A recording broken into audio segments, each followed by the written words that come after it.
लेकिन एक बड़ी दुखद बात हम पत्रकारों को देखनी पड़ती है कि आज जो आप ये बात गिना रहे हैं ये होनी चाहिए। कभी आप लोगों ने कोई ऐसा प्रोटेस्ट नहीं निकाला इसके लिए, पूरे 5 साल कभी आंदोलन नहीं किया, कभी इकट्ठे नजर नहीं, ऐसा राजनीति में क्यों हो रहा है? कांग्रेस पार्टी से हैं और विपक्ष में हैं, तो विपक्ष इतना कमज़ोर क्यों दिखता है?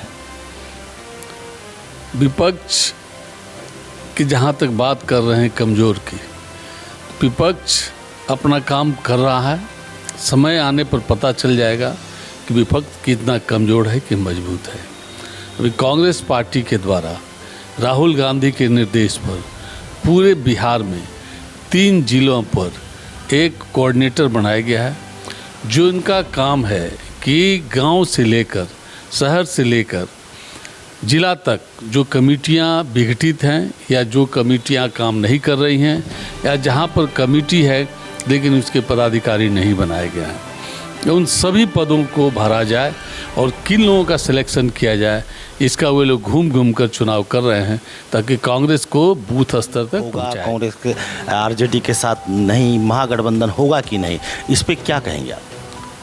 गठबंधन की जो बात है ये हमारे आला कमान पर निर्भर है और राहुल गांधी का स्पष्ट दिशा निर्देश है कि गठबंधन होगा तो कांग्रेस की शर्तों पर होगा। इसलिए वे कांग्रेस को मजबूत करने के लिए अपने एआईसीसी के प्रतिनिधि को भेजे हैं ताकि वे प्रतिनिधि बूथ स्तर तक कांग्रेस को मजबूत कर सकें और हम लोग जब हमारी शर्तों पर गठबंधन नहीं होगा तो निश्चित रूप से कांग्रेस अपनी लड़ाई अपने लड़ेगी। चलिए, निश्चित रूप से कांग्रेस अपनी लड़ाई अपने लड़ेगी। अब प्रश्न ये होता है, जिस तरह से निश्चित रूप से कांग्रेस अपनी लड़ाई अपने लड़ेगी, वो तो दिल्ली में भी लड़ा, दिल्ली में हासिल नहीं हुआ, जिसका संदेश पूरे भारत में जाएगा, तो क्या इसका असर फार्गुसन विधानसभा पे भी मिलेगा? कांग्रेस ये बात देखकर नहीं लड़ रही है कि क्या किसका असर होगा। कांग्रेस अपने गठबंधन के साथ अपने संगठन को खड़ा करना चाह रही है। कांग्रेस के द्वारा हमेशा गठबंधन धर्म निभाने का प्रयास किया गया है, लेकिन आपने दिल्ली का उदाहरण दिया है।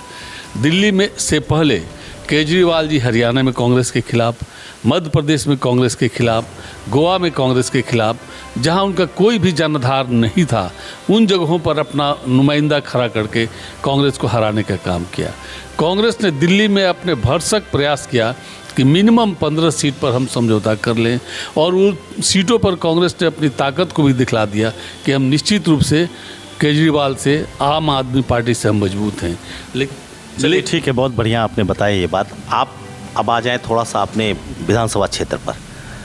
आप कैंडिडेट खड़ा करेंगे या हो सकता है आप ही कैंडिडेट हो रेस में, तो जनता के लिए क्या संदेश देंगे, जनता को क्या दिखाएंगे जो पक्ष नहीं कर पाया अभी तक आपकी नज़र में?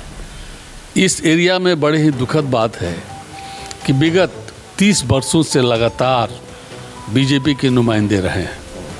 कभी कभी एक आध बार आरजेडी के नुमाइंदे हुए हैं, लेकिन दुर्भाग्य की बात है कि बिहार सरकार के द्वारा उन्हीं जगहों को डेवलप किया जा रहा है, उन्हीं जगहों को तोहफा से प्रायोजित किया जा रहा है जहां पर उनके नुमाइंदे जीतते आ रहे हैं। जैसे अभी आप देखिए कि फारबिसगंज में हवाई अड्डा, इतना बड़ा हवाई अड्डा कहीं भी न पूर्णिया में है न आपको वीरपुर में है, लेकिन पूर्णिया चूँकि पुराना हवाई अड्डा है, चूनापुर के नाम से मशहूर है, वहाँ पर आर्मी के लिए काम किया जा रहा था, उसको डेवलप करके आम जन के लिए बनाया जा रहा है, खुशी की बात है। लेकिन अब वीरपुर का बारे में चुनाव करना बड़ा ही दुखद बात है। ये क्लियर और स्पष्ट कर देता है कि नीतीश कुमार पक्षपातपूर्ण रवैया अपना रहे हैं, क्योंकि यहाँ पर भाजपा के लोग हैं और ये इंडिकेशन है कि अंदर ही अंदर भाजपा और जदयू में कहीं न कहीं दूरियां है, जो ये निर्देश दिखलाता है कि वीरपुर जैसे छोटे जगह पर हवाई अड्डा के निर्माण की बात करना और फारबिसगंज जैसे मशहूर जगह पर हवाई अड्डा को इग्नोर करना, ये दर्शाता है कि अंदर खाने में बीजेपी और जेडीयू में कुछ तो चल रहा है। चलिए, हवाई अड्डा की बात हुई, और कुछ ऐसे मुद्दे जो आपके नज़र में आ रहे हैं जो आप चुनाव में रखेंगे जनता के सामने? अभी आप देखिए कि यहाँ पर अनुमंडल बने हुए वर्षों हुए, जनप्रतिनिधियों के द्वारा अनुमंडल की सुविधाओं को उपलब्ध कराने के लिए कभी आवाज़ नहीं उठाया गया। अभी कोर्ट बन के पड़ा हुआ है, जेल बनाना है, जेल के लिए किसी भी प्रतिनिधि द्वारा, चाहे वो सांसद हो चाहे विधायक हो, कभी आवाज़ नहीं उठाई गई और उनके द्वारा इस पर कोई कार्य नहीं किया जा रहा है। उल्टे जब सांसद से मुलाकात की जाती है तो वे बोलते हैं कि आप लोग हमको बुलाते नहीं हैं। बड़ा दुखद बात है कि सांसद को अपने आकर जनता के दुख और दर्द को देखना चाहिए, क्योंकि ये ऐसा एरिया है जहाँ काफ़ी दूर दूर के लोग आते हैं और अररिया से ज़्यादा काम आपको फार्मेशन क्षेत्र में है, मुकदमा है, लेकिन यहाँ के सांसद के द्वारा यहाँ के अनुमंडल न्यायालय के डेवलपमेंट के बारे में कोई कार्य नहीं किया जा रहा है। अभी आप आइए, डोमड़ा सड़क इतना इम्पोर्टेंट मुख्य सड़क है जो काफ़ी सालों से जर्जर स्थिति में है। अभी 1 साल से गिट्टी उखाड़कर गिट्टी बिछाकर छोड़ दिया गया है। लोगों के आने जाने में इतनी कठिनाइयाँ हो रही है जिसकी कोई सीमा नहीं है। अनेकों दुर्घटना हुई है, अनेकों लोग बाइक से उलट गए हैं, गिर चुके हैं, घायल हुए हैं, लेकिन इस पर कहीं कोई रूपरेखा तैयार नहीं की जा रही है। जबकि उसी इलाके के स्थानीय विधायक भी हैं, उनके घर तक ये सड़क जाती है, पिपरा तक जाती है। पिपरा में भी यही हालत है कि सड़क उखाड़ कर गिट्टी बिछा दी गई है, लेकिन उस पर पिचिंग का काम बरसों से लंबित है। चलिए, ये तो बात आपने अच्छी बताई कि ये सब काम है जो होने चाहिए नहीं हुए, लेकिन एक बड़ी दुखद बात हम पत्रकारों को देखनी पड़ती है कि आज जो आप ये बात गिना रहे हैं कि ये होनी चाहिए, कभी आप लोगों ने कोई ऐसा प्रोटेस्ट नहीं निकाला इसके लिए, पूरे 5 साल कभी आंदोलन नहीं किया, कभी इकट्ठे नजर नहीं, ऐसा राजनीति में क्यों हो रहा है? हम लोग जब भी कांग्रेस के द्वारा धरना या प्रदर्शन किया गया है, इन सब मांगों को डीएम के पास सुपुर्द किया गया है। यह निश्चित रूप से हम लोग सड़क पर उतरकर इसका जन आंदोलन का रूप नहीं बनाए हैं। यह हम लोगों के लिए दुर्भाग्य की बात है, जो हमें भी करना चाहिए था। लेकिन हम लोग सोचे कि सरकार के द्वारा आश्वासन मिल गया है, गिट्टी जब उखड़ गया है तो पिचिंग तुरंत होगा, लेकिन बरसों से ऐसा नहीं किया जा रहा है। तो बड़ा ही दुखद होता है, क्योंकि जब भी कोई सरकार, अभी आप देखिए शहरी क्षेत्र में अभी ये अप्रोच रोड बना महिला कॉलेज का, ये आप देखिए साल भी नहीं हुआ, काफ़ी करोड़ों की प्रोजेक्ट है और उखड़ने लगा। इसी तरह से अभी आपका सड़क बना है जो आँखा है, आपको क्या बोलते हैं, अस्पताल जो है आई हॉस्पिटल, वह रोड बना है, अभी बना भी नहीं कि उसका गिट्टी उखड़ने लगा है।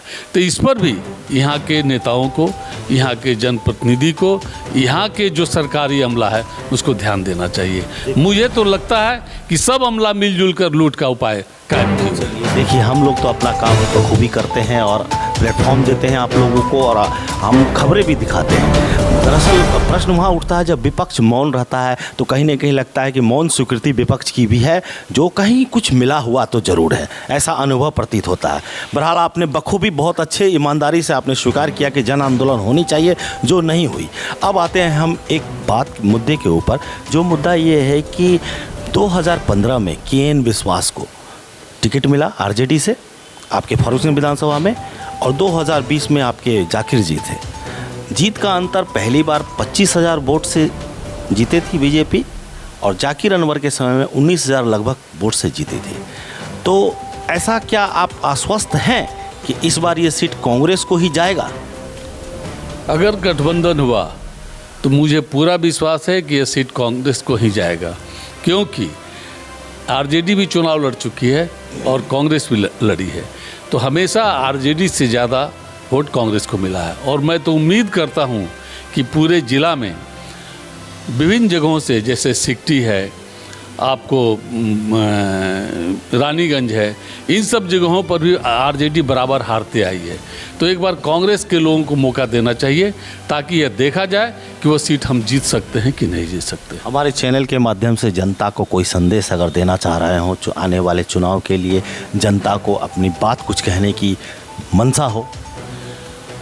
मैं जनता से यही आग्रह करता हूँ आपके चैनल से कि विधायक होना और एमएलए होना, एमपी होना, ये बड़ी बात नहीं है, लेकिन अपने क्षेत्र में उन लोगों को चुने, विधायक और एमपी को नहीं बल्कि लीडर को चुने, ताकि उनका नेतृत्व सही हो सके, जो उनका आवाज़ उठा सके, जो उनकी आवाज़ के लिए लड़ सके, अफसरों के खिलाफ आवाज़ उठा सके।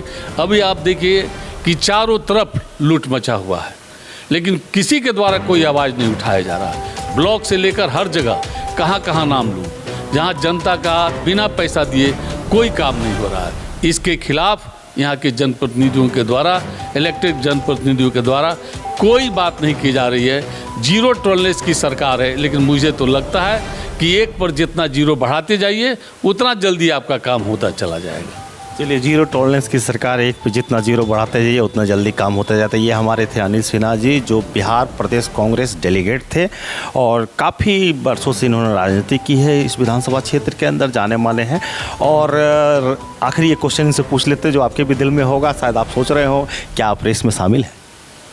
निश्चित रूप से पार्टी अगर मौका देगी तो हम लड़ेंगे। चलिए, धन्यवाद। इस तरह की खबरों के लिए आप हमारे चैनल पर बने रहें। हमेशा चुनावी मौसम की खबरें हमारे चैनल टाइम्स भारत न्यूज़ पे आपको